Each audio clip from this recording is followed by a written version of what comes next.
So this is our simulation setup, and so we have our system with two emitter points. So if we look at these are the emission points, so where the particles are created and which will move in the system and create those pheromone trails.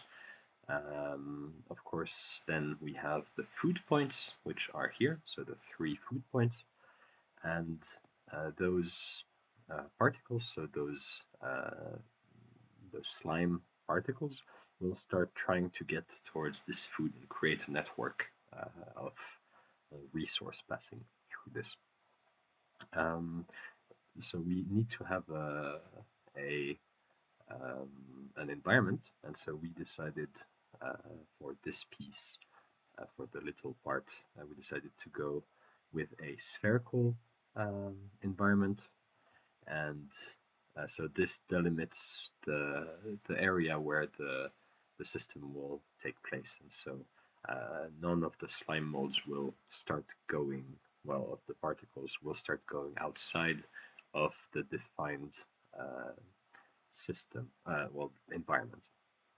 Of course, then this creates a Physarealm system, and all of this is just for visualization. And so to start our simulation, we can just enable this. And so we see that this is just a visualization of the slime mold, and of course they start on the 2 emission points. And if we click on this, then we start the simulation. We see how it will start evolving and trying to move towards these points by creating a sort of network. So you see it start reaching the bottom here, and by letting it long enough, we see that certain features of this network stay stable.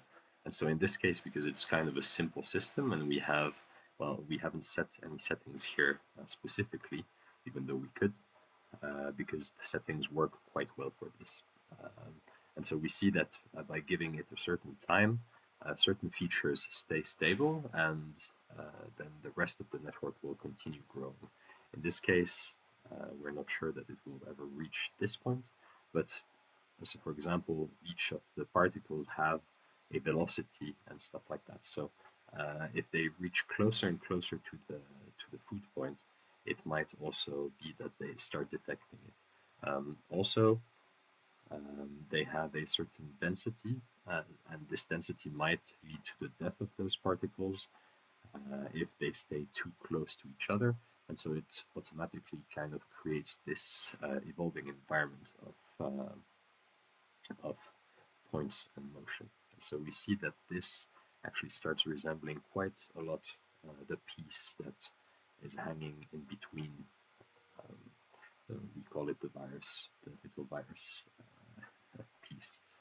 The bigger frame is created in a square system with a few food points and different types of settings.